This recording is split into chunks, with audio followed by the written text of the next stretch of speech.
नमस्कार, स्वागत है आपका पद्मेश न्यूज में। मैं हूं अर्चना मिश्रा। बुलेटिन की शुरुआत में सबसे पहले रुख करते हैं आज की हेडलाइंस पर। खैरी विस्फोट कांड की मजिस्ट्रियल जांच के तहत 29 जून को खैरी पहुंचेगी जांच टीम। दर्ज कराए जाएंगे साक्ष्यों के बयान। जुलाई में शासन को भेजी जाएगी जांच रिपोर्ट। राज्य सरकार ने सरकारी स्कूलों में लागू किया सीबीएसई कोर्स। 12 वर्षों के बाद छात्रों को मिली सौगात। बैहर के तालाब में डूबने से 2 बालकों की मौत। 3 करोड़ रुपए की लागत से बने जिला परिवहन भवन का समारोह पूर्वक लोकार्पण। जीएसटी लागू होने से बढ़ जाएंगे खाद्य के दाम और 2-3 महीनों में बालाघाट में शुरू हो जाएगा पासपोर्ट कार्यालय। और अब समाचार विस्तार से। खैरी विस्फोट कांड मामले की अपर कलेक्टर शिव गोविंद मरकाम के द्वारा मजिस्ट्रियल जांच की जा रही है और यह प्रयास किए जा रहे हैं कि मामले की निष्पक्ष जांच कर रिपोर्ट शासन को शीघ्र भेजी जाए। मजिस्ट्रियल जांच के तहत 29 जून को ग्राम पंचायत खैरी में प्रशासनिक अधिकारियों के द्वारा साक्ष्यों के बयान दर्ज किए जाएंगे, जिसके बाद निर्णय लिया जाएगा। इस संबंध में अपर कलेक्टर श्री मरकाम ने बताया कि 29 जून को ग्राम पंचायत खैरी में साक्ष्यों के बयान लिए जाएंगे। प्रशासन द्वारा इस मामले की सभी रिपोर्ट मंगवाई जा रही है। जुलाई तक रिपोर्ट शासन को भेज दी जाएगी।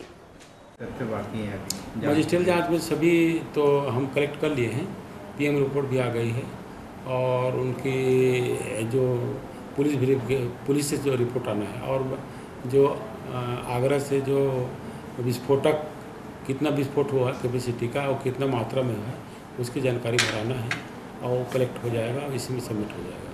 सर, बैठक जो खैरी में होने वाली है उसमें किस प्रकार क्या क्या मुद्दे रहेंगे और किस प्रकार से आमजन अपनी समस्या की बात करेंगे? हम पेपर के माध्यम से भी और ढूंढी पिटवा के भी और ग्राम पंचायत में चस्पा करके और वहाँ के जो सभी जितने जानकार हैं गांव के भी और उस गांव के नहीं भी हैं जो विस्फोट के संबंध में जानकारी रखते हैं, तो उसको पेपर के माध्यम से न्यूज़ के माध्यम से इश्तहार प्रकाशित करके इकट्ठा बुला रहे हैं।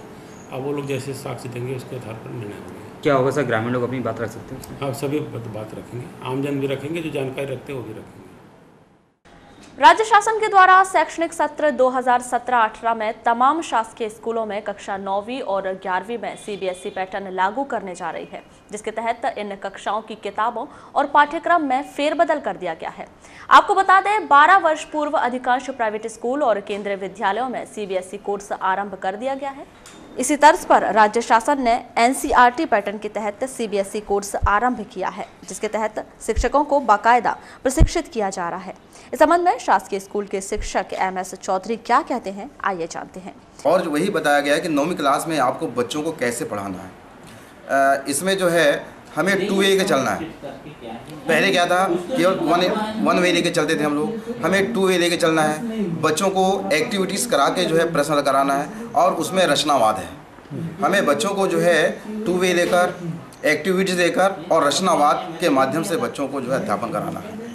अच्छा, देखा गया है कि लगभग जो है 2005 में ये लागू हो चुका है, उसके बाद 12 साल बाद स्टेट गवर्नमेंट लागू कर रही, तो आप लोगों को टीचिंग करने में किस प्रकार की दिक्कतें आएंगी? हाँ, हमें जो है टीचिंग करने में जो है प्रॉब्लम आएगा, परंतु हमने जो है प्रशिक्षण लिया है तो उसके माध्यम से हमें जो है टीचिंग लेने में किसी प्रकार की कोई परेशानी नहीं आएगी। वहीं शासकीय उत्कृष्ट विद्यालय के प्राचार्य आर.के. लटारे ने कहा कि शासकीय स्कूलों में सीबीएसई पैटर्न लागू होने से छात्र अपने आप को कमजोर महसूस नहीं करेंगे। पाठ्यक्रम के अंदर जो भी मटेरियल है या जो विषय वस्तु है उसका नवीन पुस्तकों के माध्यम से प्रकाशन किया जा रहा है, तो एनसीईआरटी को फॉलो किया जा रहा है। तो 9वीं और 10वीं की केवल विज्ञान और गणित विषय की पुस्तकों में बदलाव आया है 9वीं की, और 11वीं की साइंस की जैसे फिजिक्स है, केमिस्ट्री है, बायोलॉजी, मैथ्स और जहाँ तक मुझे मालूम है कि कॉमर्स की पुस्तकों में भी बदलाव किया जा रहा है। तो शिक्षकों को इस प्रकार बताया जा रहा है कि उनको अध्यापन कार्य नई पुस्तकों के माध्यम से विषय वस्तु का अध्यापन कार्य किस प्रकार कराना है, ताकि एकदम किताब बदल जाने से बच्चों को भी पाठ्य सामग्री एकदम नवीन न लगे और उनको किसी प्रकार की कठिनाई महसूस न हो, बराबरी की स्तर पर हम फेस कर सके, तो पाठ्यक्रम में एक रूपता बनी रहे, इस दृष्टि से एक समान पाठ्यक्रम करने के उद्देश्य से ये नवीन पुस्तकों का प्रकाशन किया जाकर नवीन पाठ्यक्रम को सम्मिलित किया गया। तो सर ये जो पूरा पाठ्यक्रम है पूरा भारतवर्ष में एक समान हुआ है एक समान हो जाए, ये धारणा हमारे मध्य प्रदेश शासन की स्कूल शिक्षा विभाग की भी है, ताकि हमारा बच्चा किसी भी क्षेत्र में, जैसे अगर स्टेट का कोर्स होता था तो ज़्यादातर लोग बोलते थे नहीं हम तो अपने बच्चों को CBSE का कोर्स कराएंगे, नेशनल लेवल का, नेशनल लेवल का। लेकिन अब क्या है कि अब ये पाठ्यक्रम में हमारे यहाँ स्टेट में भी वो पाठ्यक्रम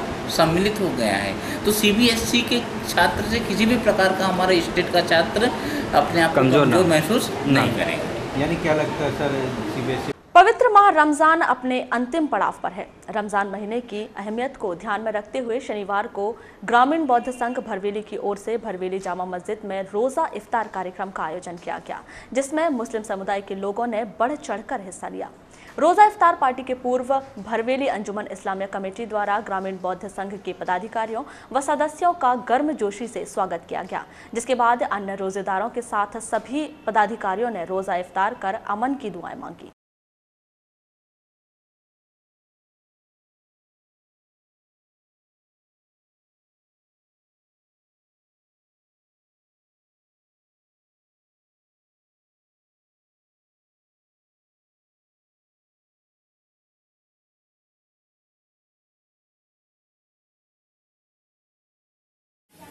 आपका नाम?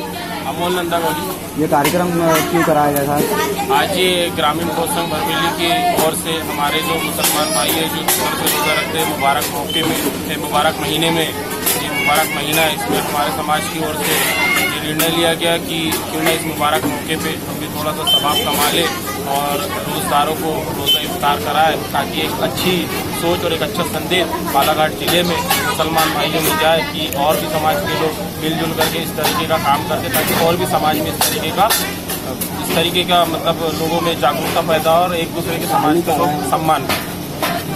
आपका नाम? ये कार्यक्रम किस उद्देश्य से कराया गया था? आज यहाँ बौद्ध समाज भरवेली द्वारा मुसलमानों के पवित्र माह रमज़ान के महीने में रोज़ेदार जो मुसलमान भाई रोज़े रखते हैं उनके रोज़े इफ्तारी का कार्यक्रम रखा गया था बौद्ध समाज भरवेली द्वारा। ये एक बहुत अच्छी पहल है बौद्ध समाज के द्वारा की गई और एक बहुत अच्छा संदेश जा रहा है लोगों में कि आज बौद्ध समाज द्वारा मुसलमान भाइयों को रोज़ा इफ्तार कराया गया। इसमें सभी समाज के लोग भी उपस्थित हुए थे और हम बौद्ध समाज भरवेली का शुक्रिया अदा करते हैं और बहुत एक अच्छा मैसेज किया है लोगों में कि आज एक कौम दूसरे कौम की कंधे से कंधा मिला के उनके सुख दुख में चल रही है और हम आभार व्यक्त करते हैं बौद्ध समाज भरवेली का। आपका पूरा परिचय? मैं मोना मिश्रा, ग्रामीण बौद्ध समिति की अध्यक्ष। क्या कार्यक्रम है आज और किसके द्वारा कार्यक्रम किया गया? ये ग्रामीण बौद्ध समिति भरवेली के द्वारा आज मुस्लिम समिति को रोजा इफ्तियार का कार्यक्रम रखा गया। ये पहली बार कार्यक्रम किया गया? हाँ, ये अभी तो पहली बार है। इसके पहले हुआ है, ये दोनों समितियां आपस में मिलकर बहुत काम करी है, लेकिन ये वाला जो कार्यक्रम है ये पहली बार रखा गया ग्रामीण बौद्ध समिति। मैं मोहम्मद अली, भरवेली मस्जिद सदर। ये आज जो कार्यक्रम है किसके द्वारा किया गया? आज ये बौद्ध समाज के द्वारा ये रोजा इफ्तार का कार्यक्रम रखा गया है और आज बहुत खुशी की बात है कि ये बौद्ध समाज के द्वारा आज पहली बार ये रोजा इफ्तार का कार्यक्रम रखा गया है। इसके पहले भी मिलजुल के बहुत से प्रोग्राम करते रहे और एक समाज के प्रति अच्छा संदेश जाता है। हम सब ऐसे ही कार्यक्रम मिलजुल के करते रहना चाहिए जिसमें हमारा समाज एक बने और हम एक बने। हमें एकता दिखाना है और ये अब जो समय आ रहा है एकता का ही समय आ रहा है। हम सबको हर काम मिलजुल के करना चाहिए, हर समाज को समाज से जुड़े रहना चाहिए और एक अच्छा संदेश जाता है इससे। बालाघाट वारासिवनी रोड पर स्थित ग्राम डोंगरिया में 3 करोड़ रुपए की लागत से बने जिला परिवहन का 24 जून को कृषि मंत्री गौरीशंकर बिसेन द्वारा समारोह पूर्वक लोकार्पण किया गया।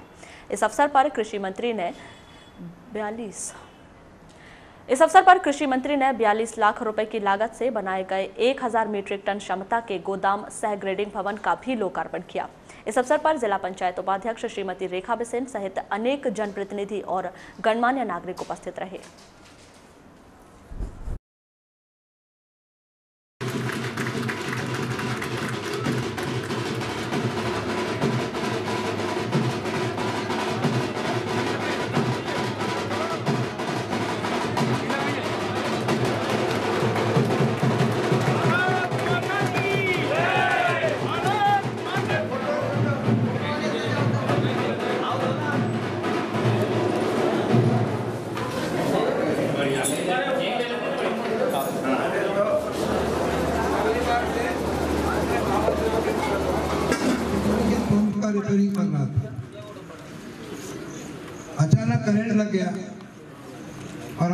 राजधानी के निवासी हमारे भाई पारदी का निधन हो गया।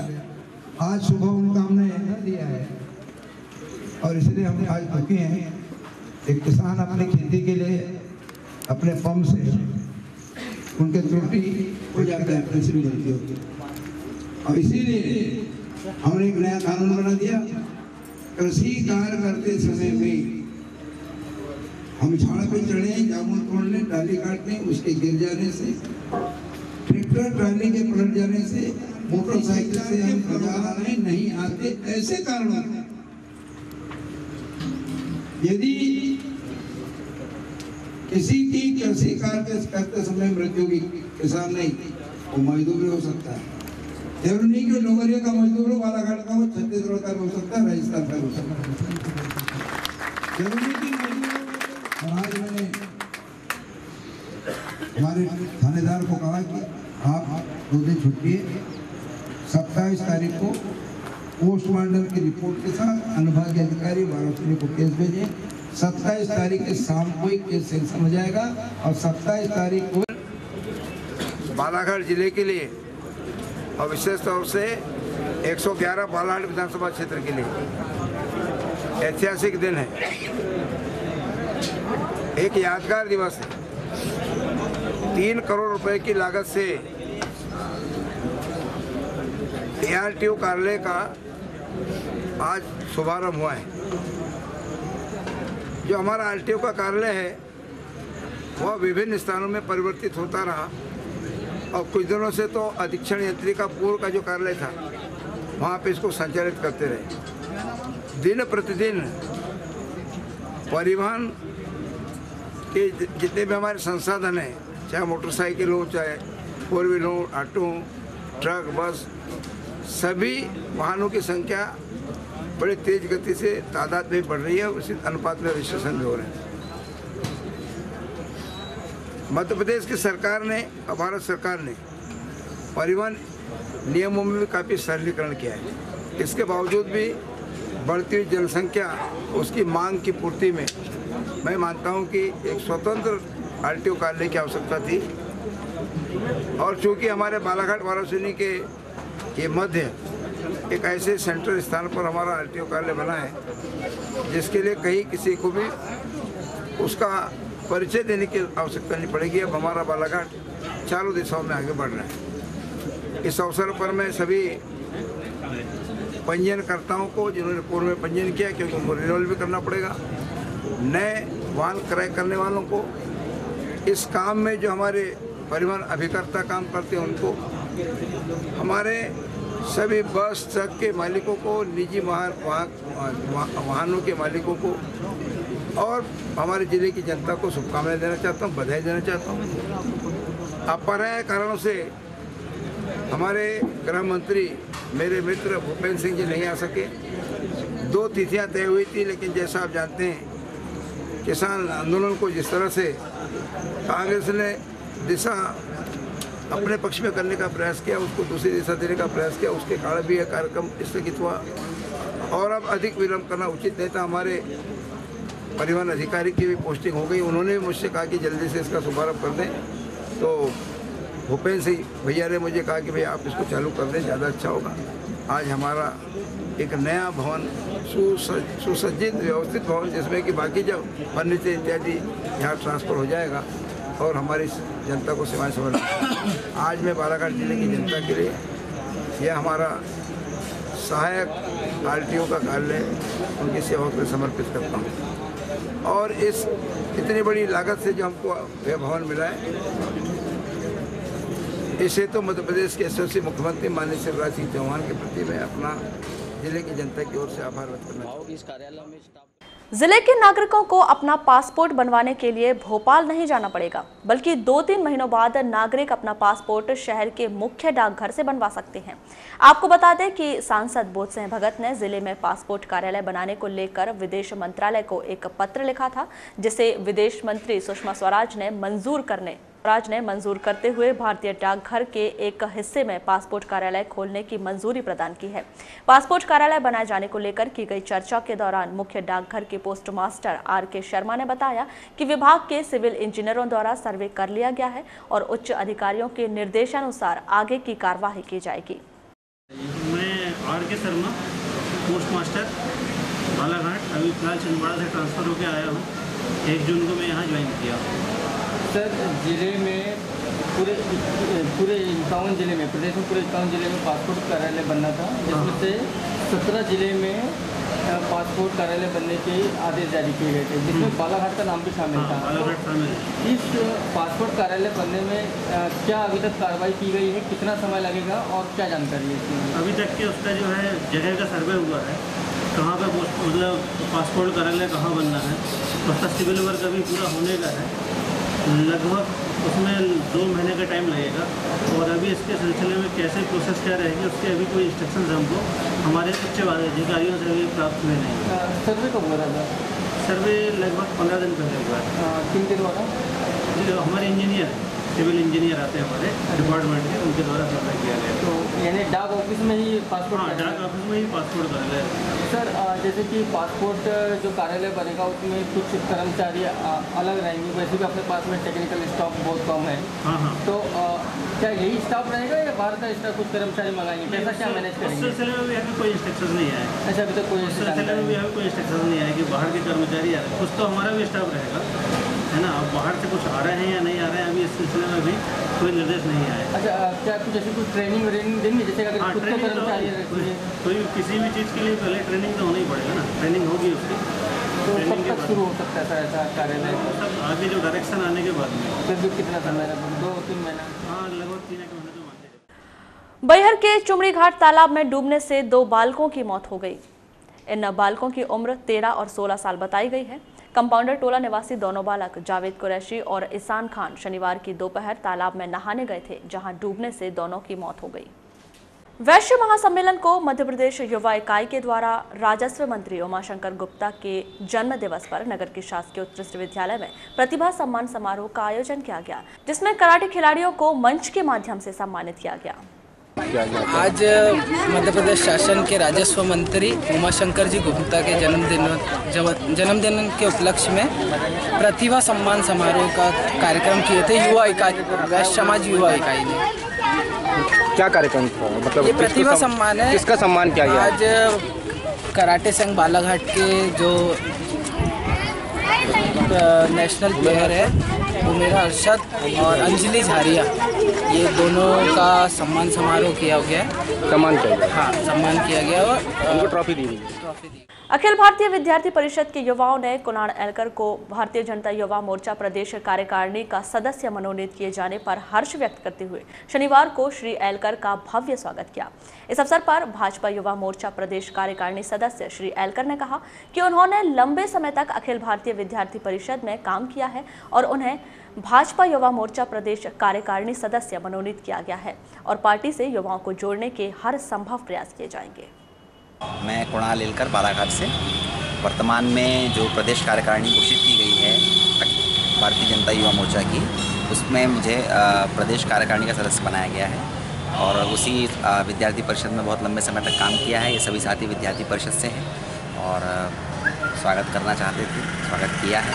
सर, किस तरीके से मतलब युवाओं को जोड़ने का काम करेंगे आप? युवाओं को जोड़ने के लिए व्यापक नीति हमारी बनी हुई है, वो पहले से ही। देखिए, मूलतः विद्यार्थी परिषद जो है वो कॉलेजों में काम करता है और हमारे जो आदरणीय प्रदेश अध्यक्ष जी हैं अभिलाष जी, वह भी विद्यार्थी परिषद से ही युवा मोर्चा में गए हुए हैं। अभी आपने देखा होगा जो प्रदेश की कार्यकारिणी घोषित की है उसमें एक समिति बनाई है, कॉलेज आउटरीच समिति।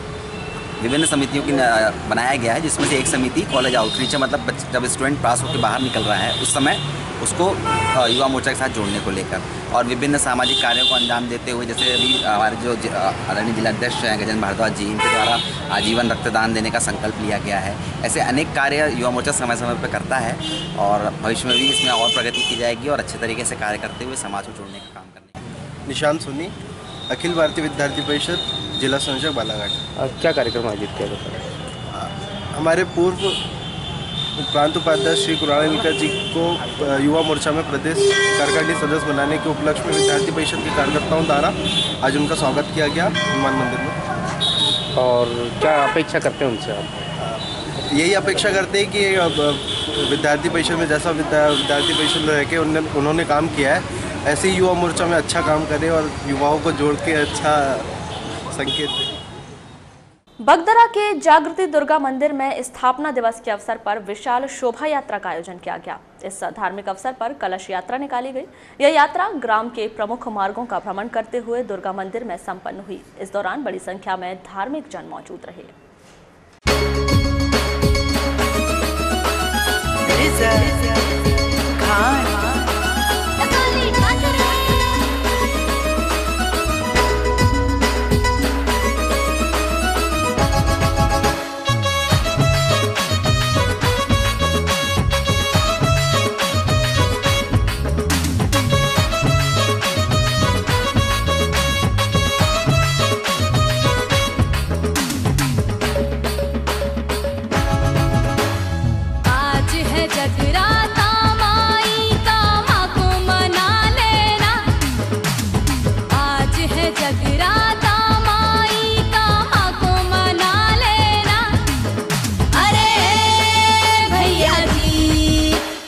ताली बजा लेना, अरे भैया जी जरा ताली बजा लेना।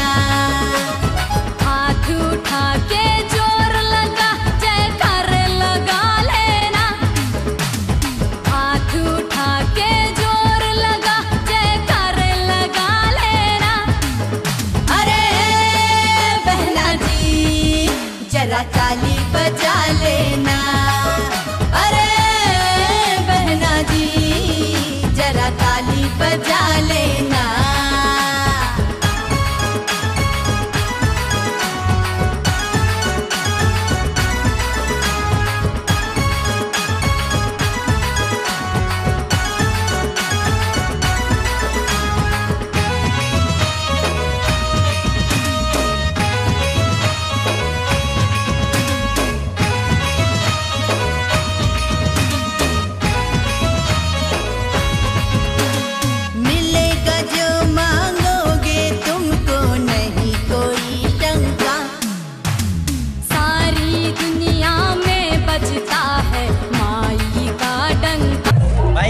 क्या कार्यक्रम आयोजित किया गया है यहाँ पर?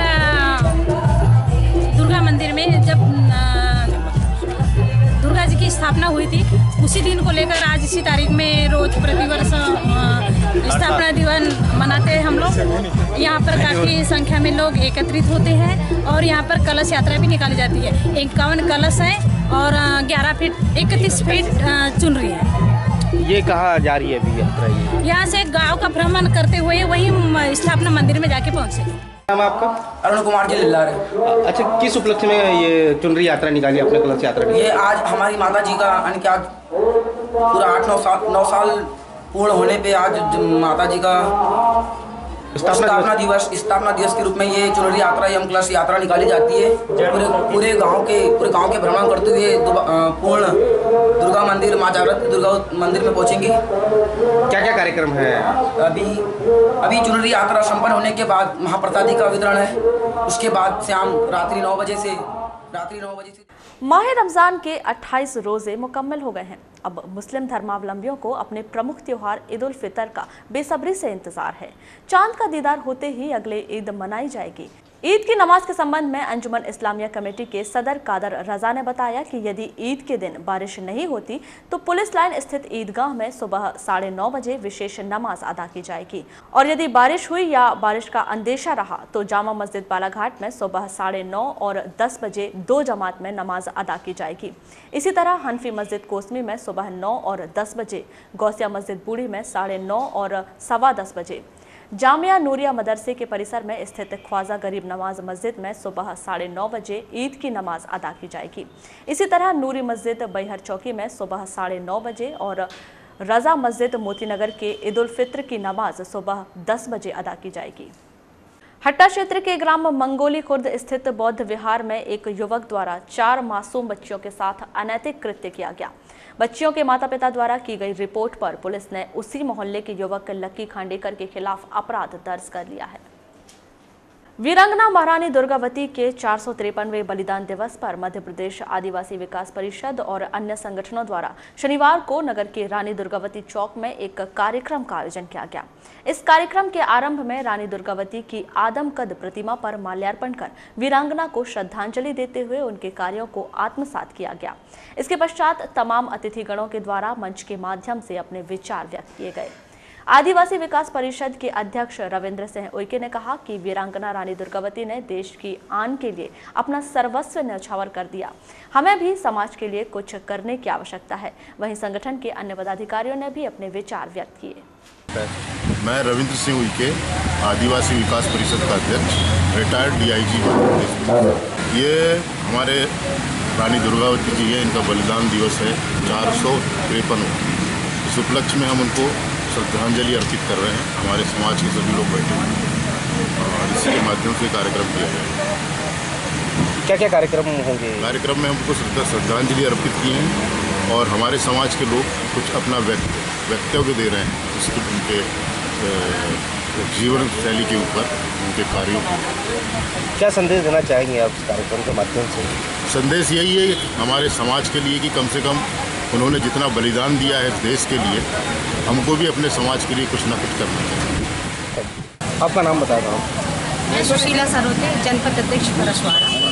आज हम लोग 453वां वर्षगांठ मना रहे हैं रानी दुर्गावती जी का बलिदान दिवस।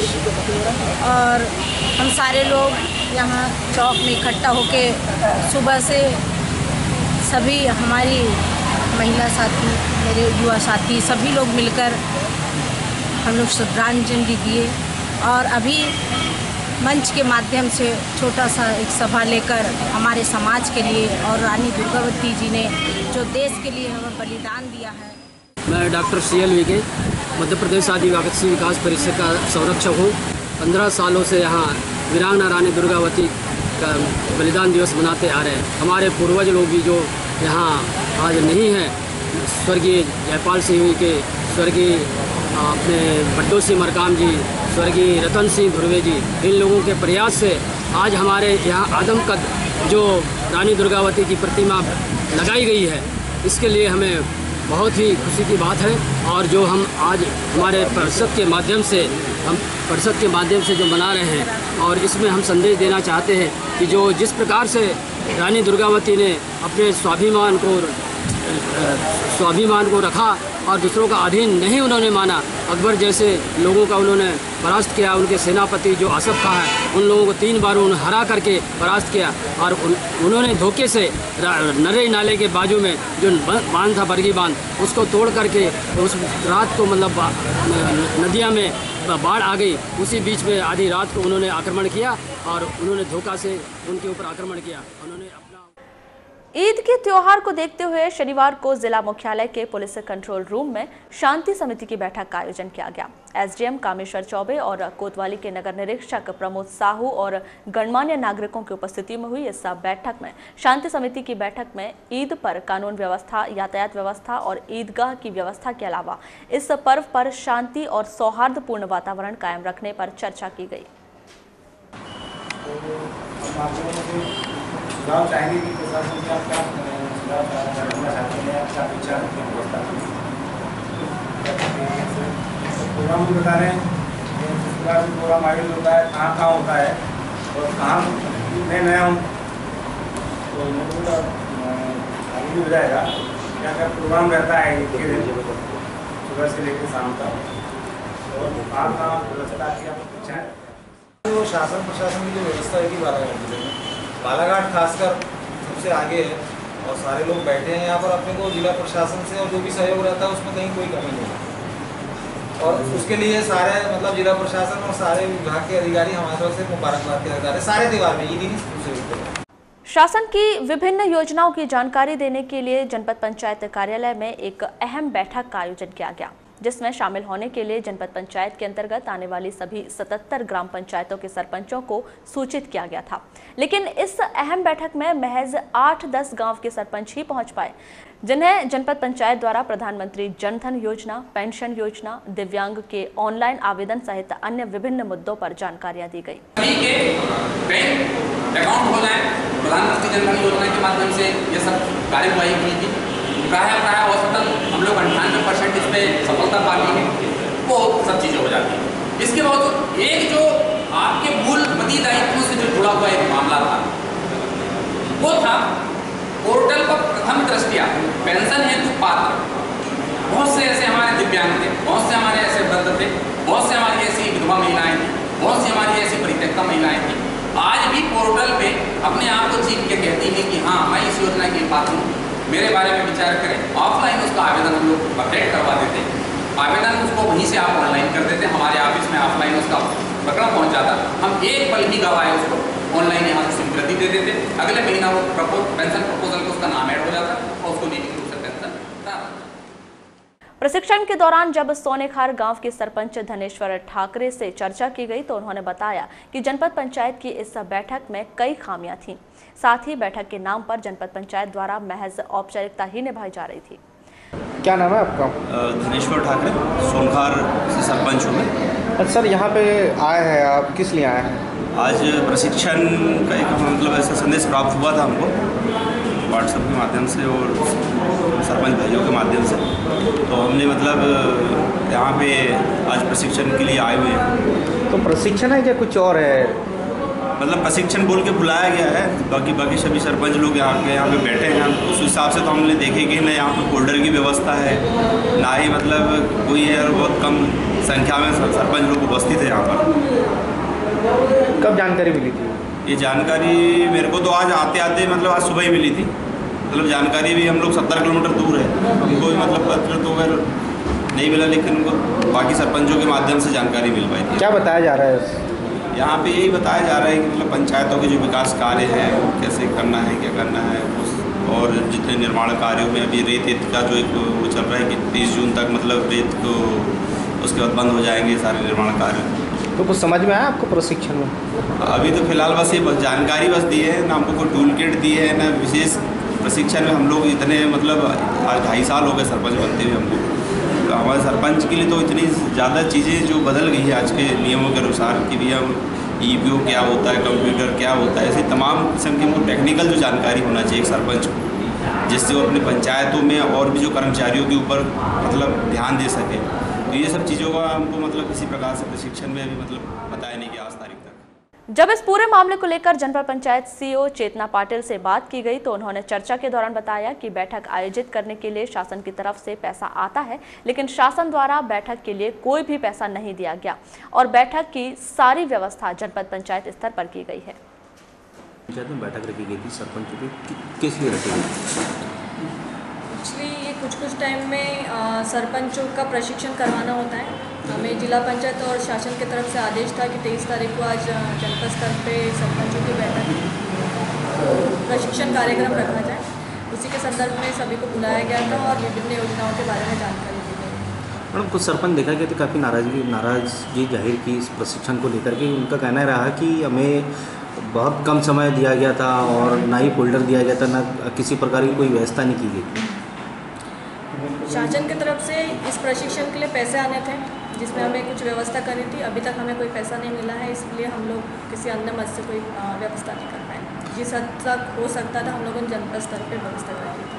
मैडम, ये भी देखा कि काफ़ी कम सरपंच उपस्थित हुए थे इस प्रशिक्षण में। सूचना सभी को मिल चुकी थी। अब ये सरपंचों का पर्सनल ओपिनियन है कि उनको जनपद में आना है, प्रशिक्षण अटेंड करना है, नहीं करना है। हम किसी को कंपल नहीं कर सकते। बिरसा क्षेत्र के ग्राम कनिया के स्कूल में पदस्थ एक शिक्षक गुलाब गौतम के खिलाफ पुलिस ने छेड़छाड़ का मामला दर्ज कर लिया है। इस शिक्षक ने एक 19 वर्षीय आदिवासी छात्रा को अपने घर ले जाकर उसके साथ छेड़छाड़ की थी।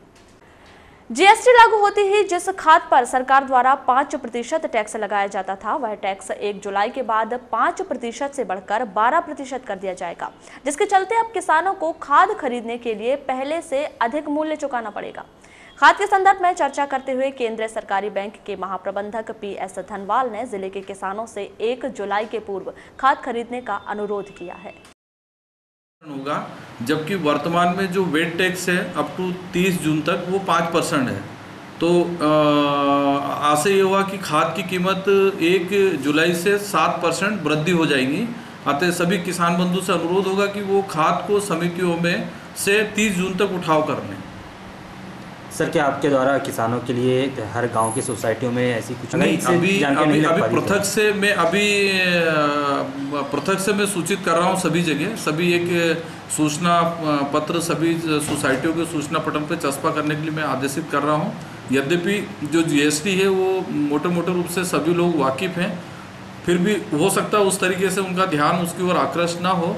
तो हम कोशिश कर रहे हैं हमारी शाखाओं के माध्यम से, हमारी समितियों के माध्यम से कि सभी किसान बंधुओं तक ये बात जाए कि 1 जुलाई के बाद में खाद की कीमत में 7% वृद्धि हो जाएगी, महंगा हो जाएगा, तो उसके पहले वो उठाव कर लें। बुलेटिन के अंत में एक बार फिर नजर डालते हैं आज की हेडलाइंस पर। खैरी विस्फोट कांड की मजिस्ट्रियल जांच के तहत 29 जून को खैरी पहुंचेगी जांच टीम। दर्ज कराए जाएंगे साक्ष्यों के बयान। जुलाई में शासन को भेजी जाएगी जांच रिपोर्ट। राज्य सरकार ने सरकारी स्कूलों में लागू किया CBSE कोर्स। 12 वर्षों के बाद छात्रों को मिली सौगात। बैहर के तालाब में डूबने से 2 बालकों की मौत। 3 करोड़ रुपए की लागत से बने जिला परिवहन भवन का समारोह पूर्वक लोकार्पण। GST लागू होने से बढ़ जाएंगे खाद्य के दाम और 2-3 महीनों में बालाघाट में शुरू हो जाएगा पासपोर्ट कार्यालय। तो ये थे अब तक की खास खबरें। अगले न्यूज बुलेटिन के साथ फिर होगी मुलाकात, तब तक के लिए नमस्कार।